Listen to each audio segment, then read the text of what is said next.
essa visão do profeta Ezequiel de um rio que jorrava do lado direito do templo sempre foi vista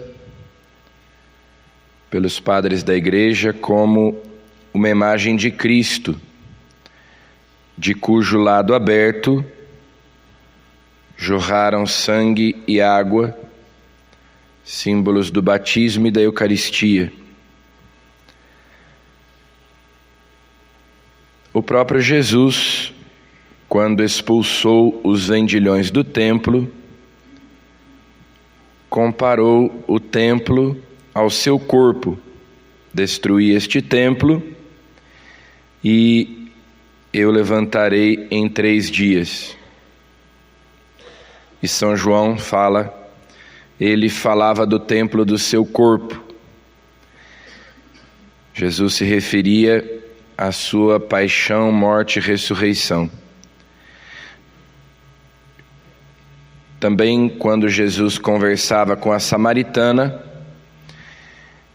ela pergunta: onde é que devemos adorar a Deus? Aqui no Monte Garizim, onde existe um templo dedicado a Deus, ou lá em Jerusalém, onde os judeus adoram?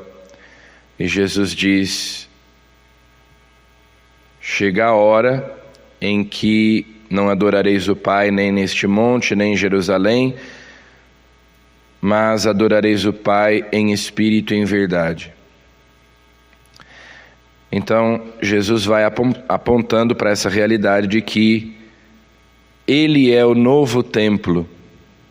O templo fora construído para substituir a tenda que abrigava a Arca da Aliança. Era um sinal da presença de Deus no meio do seu povo, o lugar onde Deus habitava.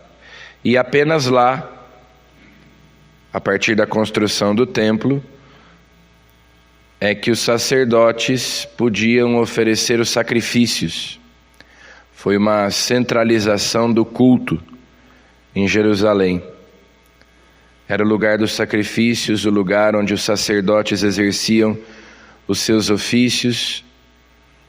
Então todo judeu peregrinava para Jerusalém nas grandes festas para se encontrar com Deus, para ter acesso a Deus, para obter as suas graças, o seu perdão. Agora Jesus é o novo templo. Por isso, quando Jesus morre na cruz, a cortina do santuário se rasga de alto a baixo. Por isso, 70 anos, no ano 70, então 40 anos após a morte de Cristo, o templo será definitivamente destruído e nunca mais reconstruído, porque o templo foi substituído por Cristo. É por meio dele que nós temos acesso a Deus. Ele é a morada de Deus entre os homens. Nele habita corporalmente a plenitude da divindade. Deus armou entre nós a sua tenda, que é a humanidade santíssima de Jesus. Então, para nos encontrarmos com Deus, nós não precisamos ir a Jerusalém. Basta a fé em Jesus. Pela fé nós podemos tocar Jesus ressuscitado, que é o templo onde Deus habita. Então, essa imagem da água jorrando do lado direito do templo, e essa água se torna um rio que cura, um rio que leva a vida, é justamente uma imagem que remete a Jesus que na cruz tem o seu lado perfurado e daí jorra o batismo, a Eucaristia, jorra a igreja, nasce a igreja. Assim como do lado de Adão adormecido nasce Eva. E essa imagem da água, aparece também muitas vezes no Evangelho de São João. É uma das imagens caras a São João. E um dos episódios marcantes é justamente o da cura desse paralítico que estava ali esperando para ser curado há 38 anos, perto da piscina de Betesda.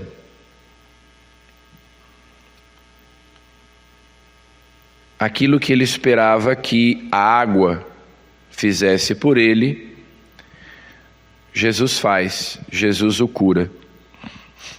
Então, o próprio Jesus é a água que cura. O próprio Jesus é a água que purifica. Jesus é capaz de fazer por ele aquilo que ele esperava que acontecesse se ele se banhasse naquela piscina. Assim como nós escutamos no domingo passado a cura do cego de nascença, que Jesus faz barro, põe nos seus olhos e manda que ele se lave na piscina de Siloé, que significa enviado. Jesus é o enviado do Pai. Assim como o Pai me enviou, assim também eu vos envio.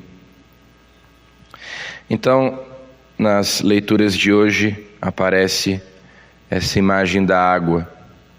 Jesus é o novo templo, Jesus é a água viva, uma água que cura, uma água que purifica a nossa alma, o nosso coração. E Jesus faz uma advertência interessante para ele depois: não peque, para que não te aconteça coisa pior. Você foi curado da sua enfermidade física,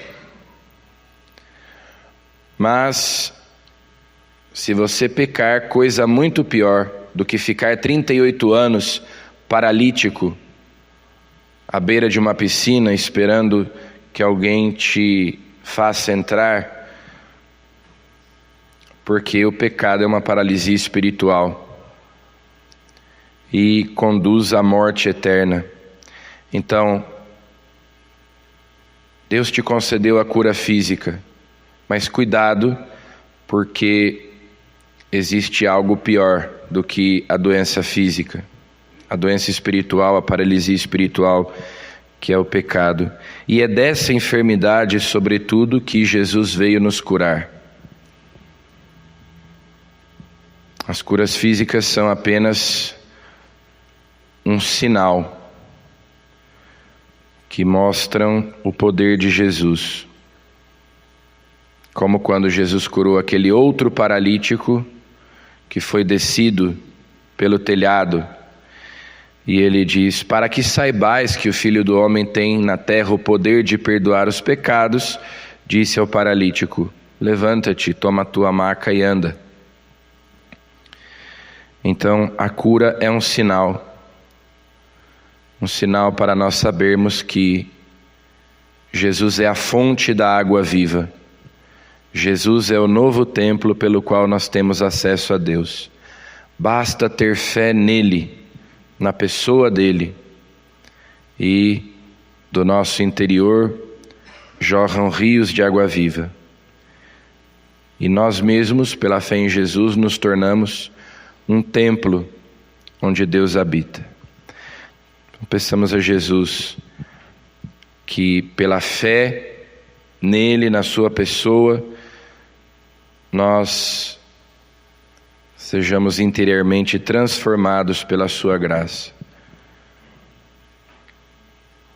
Que pela fé nele, Deus possa habitar em nós, nós sejamos curados e purificados. Amém.